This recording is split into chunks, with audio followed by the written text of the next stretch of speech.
नमस्कार संस्कृत के प्रिय विद्यार्थियों, आप सभी का बहुत बहुत स्वागत है मैग्नेट ब्रेन्स हिंदी मीडियम पर। मैं पंकज तिवारी। जैसा कि मैंने आपसे वादा किया था कि मैं बहुत जल्द इस पाठ के आपको लिखित और मौखिक दोनों अभ्यास कार्य लेकर के आऊंगा, लेकिन आज तो लेकर के अभी आया हूं मौखिक। तो मौखिक अभ्यास को हम करते हैं। आप लोग हमारे साथ बने रहिएगा और पुस्तक अपने साथ रखिएगा। ध्यान रखें, लिखा हुआ है कक्षा 9वीं संस्कृत बिहार बोर्ड संस्कृत साहित्य पर्यावरण षष्ठः पाठः अभ्यास मौखिक। मौखिक को करने के बाद फिर बहुत जल्द हम दूसरा वीडियो लेकर के आएंगे लिखित के रूप में, लेकिन आज मौखिक ही पढ़ेंगे। ध्यान रखना। इसमें हमारा पहला प्रश्न है अभ्यासः मौखिकः। क्या दिया हुआ है बेटा? अभ्यासः मौखिकः, मौखिक है। देखिए, फिर इसमें दिया हुआ है प्रश्न क्रमांक 1, अधोलिखितानां प्रश्नानां उत्तराणि वदत। ठीक, अब यहां से सबसे पहली बात तो ये होती है कि जब परीक्षा में बात करते हैं या हम साधारण स्कूल में पढ़ते हैं या घर पर भी हम लोग क्वेश्चन आंसर सॉल्व करते हैं या पढ़ते हैं, और जब प्रश्न समझ में नहीं आता है तो दिमाग एकदम हाइपर हो जाता है। लगता है अब क्या करें, बन नहीं रहा है, समझ में नहीं आ रहा है, क्या करें। तो उनके लिए मैं बता दूं कि आपको सबसे पहली जानकारी तो यही होना चाहिए कि प्रश्न पूछता क्या है। ठीक, और जैसे वो मैं आपको समझा रहा हूं वैसे ही आपको सारे प्रश्नों को समझने की कोशिश करना है।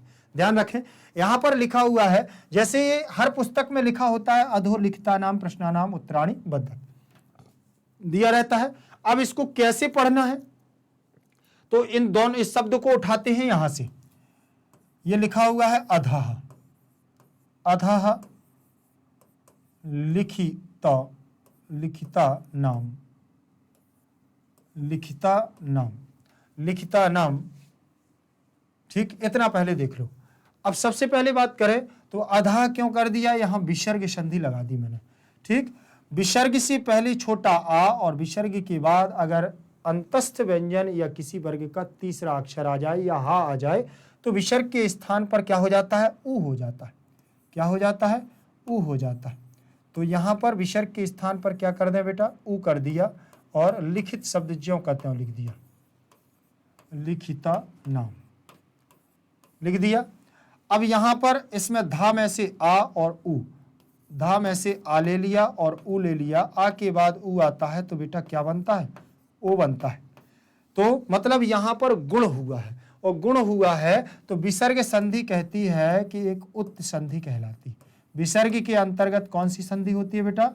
उत्त संधि। अब ये उत्त संधि यहां पर हो जाएगी और सीधे सीधे हम लोग कर देते हैं ओ। विसर्ग के स्थान पर क्या कर देते हैं? ओ कर देते हैं।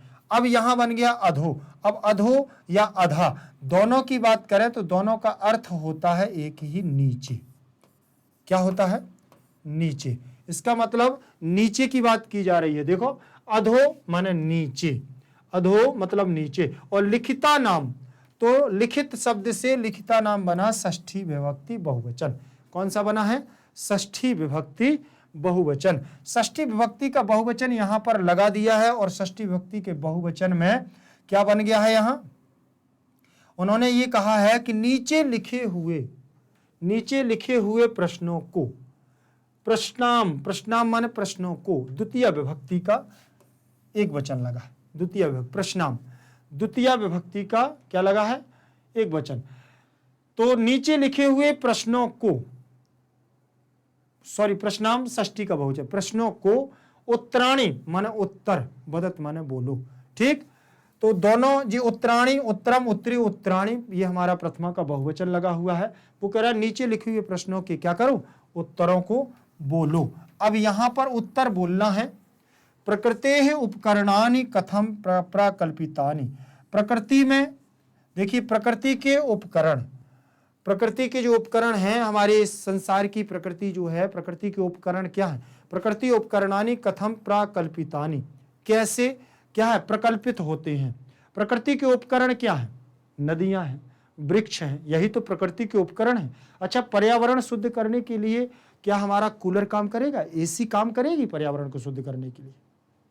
ना। वृक्ष, नदियां, तालाब, झरने, ये प्रकृति के हमारी क्या हैं? उपकरणानि हैं, उपकरण हैं। प्रकृति के उपकरणों को कैसे? प्रकल्पितानि, कैसे? देव रूपाणी।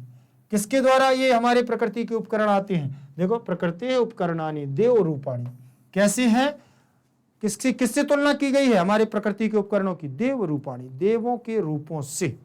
किससे की गई है, देव रूप होते हैं वृक्ष, हमारे क्या हैं, देवता, देवताओं के समान होते हैं। अगर पृथ्वी से वृक्ष हट जाएं तो क्या है, पूरी पृथ्वी का पर्यावरण नष्ट हो जाए और प्रकृति हमारी क्या है, दूषित हो जाए और एक दिन अंतोगत्व समाप्ति की ओर आ जाए। चलिए यहां देखते हैं, प्रकृति बना हुआ है तो प्रकृति के रूप कैसे चलेंगे।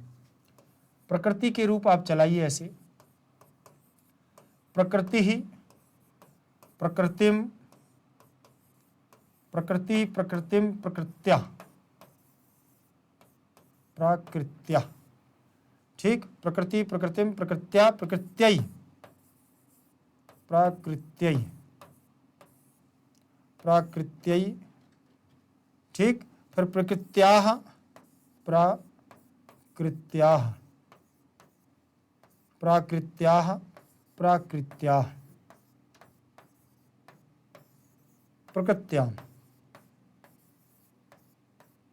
प्राकृत्याम्, इस प्रकार से चलेंगे रूप, ध्यान रख लेना। तो यहां प्रकृति ही, ठीक है ना, प्रकृति बना हुआ है, प्रकृत्याः, प्रकृत्याः, तो प्रकृति के रूप यहां प्रकृत्या बन गया।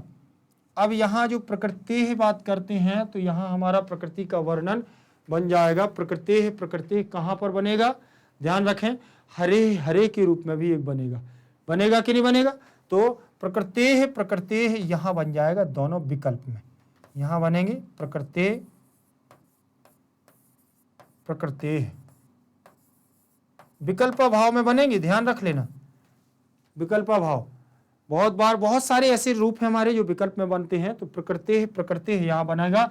और देखो वो कर, प्रकृति के उपकरणानि, प्रथमा का बहुवचन, उपकरणम, उपकरणे, उपकरणानि, प्रथमा का बहुवचन, देव रूपम, देव रूपे, देव रूपाणि, प्राकल्पिते, प्राकल्पितानि, ऐसे बनेंगे हमारे बहुवचन, बहुवचन, बहुवचन। ठीक है बेटा। प्रकृति वर्णन कुत्र आवश्यकम, प्रकृति का वर्णन कहाँ, प्रकृति का वर्णन कहाँ आवश्यक है। देखिए प्रकृति का वर्णन कुत्र लगा हुआ है, तो प्रकृति का वर्णन संस्कृत काव्येषु आवश्यकम अस्ति, संस्कृत काव्यों में प्रकृति का वर्णन क्या है, काव्यों में आवश्यक रूप से दिया गया है। प्रकृति का वर्णन सबसे ज्यादा कहाँ पर वर्णित मिलता है आपको, कहाँ पर आवश्यक है, संस्कृत के काव्यों में। कहाँ पर, कुत्र में सप्तमी विभक्ति लगती है लगभग लगभग। तो देखो यहाँ पर काव्येषु, जहाँ स्थानवाची आता है वहाँ कुत्र होता है, और संस्कृत काव्येषु आ गया, आ गया। फिर दिया हुआ है हमारा यहाँ पर देखें तो जैसे इसके प्रकृति वर्णम संस्कृतम काव्येषु, काव्येषु के रूप चलाएंगे आप तो बिल्कुल राम के समान चल जाएंगे। कैसे, जैसे रामा और काव्याः बनेगा। फिर यहां बनेगा अपना कैसा, रामाः, रामान, ठीक है। यहां पर बनेगा आपका काव्यान, यहां पर ये बनेगा काव्यानि, क्या बनेगा, काव्यानि, काव्यानि, यहां ऐसे बनेगा। अब तृतीया से समान चलेंगे, रामैः, काव्यैः चलेंगे। अब यहां पर बनेगा हमारा क्या, रामेभ्यः, रामेभ्यः काव्ये, काव्येभ्यः, ठीक, रामेभ्यः काव्येभ्यः, रामाणाम, रामाणाम, काव्यानाम, काव्यानाम, काव्यानाम, रामेषु, काव्येषु, रामेषु, काव्येषु, हो गया कि नहीं हो गया। ठीक, तो सप्तमी का बहुवचन है, ये दोनों बहुवचनांत पद हैं, ये प्रथमा का ये पूरा राम का बहुवचन है, ये काव्य का बहुवचन।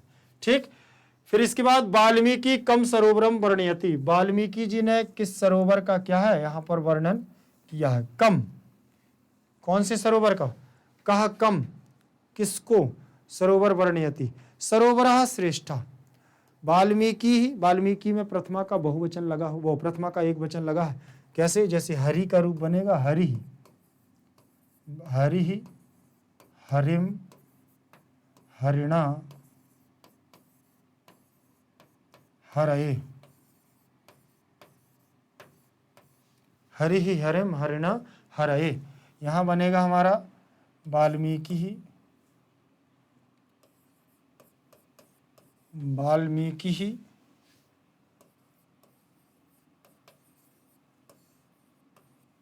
वाल्मीकिम,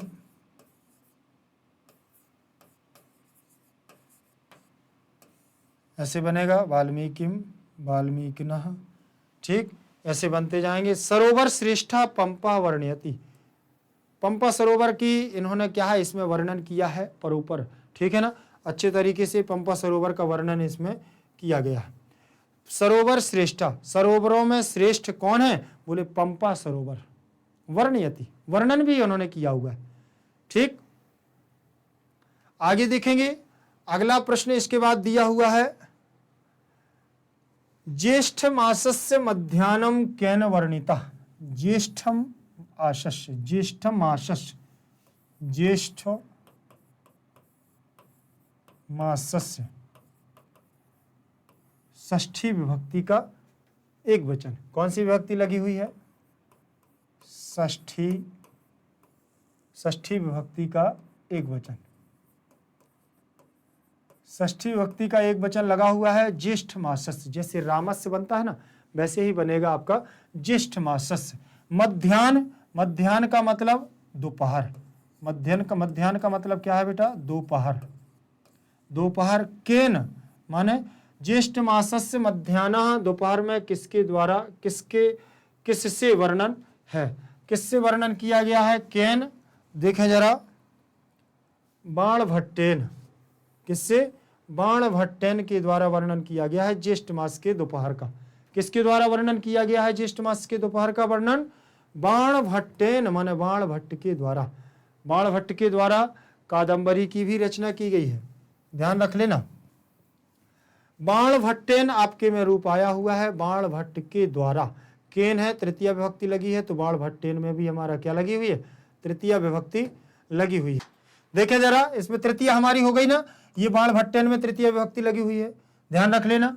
अब यहाँ ज्येष्ठ मासस्य मध्याह्न बाणभट्टेन वर्णिता हो गया कि नहीं हो गया? तो ज्येष्ठ मास का दोपहर का वर्णन किसके द्वारा किया गया है? बाणभट्ट के द्वारा। अब इसमें उन्होंने अगला प्रश्न दिया है, जलाशयेषु कमलानाम वर्णनम कः करोति। जलाशय, जलाशयेषु का मतलब हमारे जल का, जो हमारे तालाबों की बात कर रहे हैं ना, तालाबों में कमलों का वर्णन कौन करता है? तालाबों में कमलों का वर्णन कौन करता है? देखिए भट्टी का, भट्टी जी ने कहा है कमलों में, तालाबों में कमलों का वर्णन, ठीक है, तो किसने किया है? भट्टी। जलाशयेषु में भी हमारा सप्तमी का बहुवचन बना हुआ है।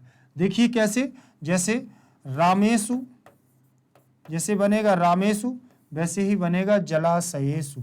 क्या बनेगा? जलाशयेषु, ऐसे, ठीक है, जलाशयेषु बन जाएगा कि नहीं बन जाएगा? अब यहाँ कमला नाम में षष्ठी का बहुवचन लगा हुआ है। कमला नाम में क्या लगा है? षष्ठी का बहुवचन लगा हुआ है। कैसे? अब यहाँ देख लेंगे आप, यहाँ कमला नाम जैसे रामाणाम वैसे कमला नाम। वर्णनम कः करोति, वर्णनम कः करोति, कौन करता है? करोति कुरुतः कुर्वन्ति। फिर इसके बाद यहाँ देखें वही है, भट्टी बस आ गया है और हमारा कोई भी इसमें शब्द नहीं आया। ठीक, आगे देखेंगे, इसमें हमारा ज्यादा कुछ नहीं था, बस एक ही प्रश्न रखा हुआ था मौखिक में। जल्द अब अभ्यास लिखित में हमारा सब कुछ होगा, लेकिन उससे पहले मैं आपको बता दूं कि आपको चिंता करने की बिल्कुल भी जरूरत नहीं है, क्योंकि मैग्नेट ब्रेन्स परिवार आपको देता है 100% फ्री एजुकेशन। भारत का नंबर 1 एकमात्र ऐसा प्लेटफॉर्म जो आपको निःशुल्क पढ़ाई करवा रहा है।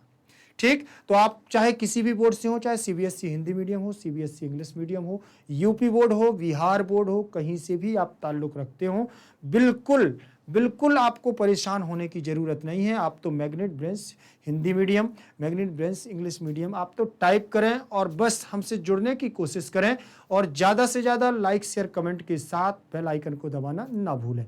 और एक बात मैं आपको बता दूं कि यहाँ पर आपको ई नोट्स और ई बुक्स के माध्यम से नोट्स भी प्रोवाइड कराए जाते हैं। तो नीचे डिस्क्रिप्शन लिंक पर जाएं और संपर्क करें। जिसको भी नोट्स की आवश्यकता है उसको नोट्स भी प्राप्त हो सकते हैं। आप हमारे साथ जुड़े रहिएगा, हम आपसे जुड़े रहें। तब तक के लिए जय तु संस्कृतम, जय तु भारतम।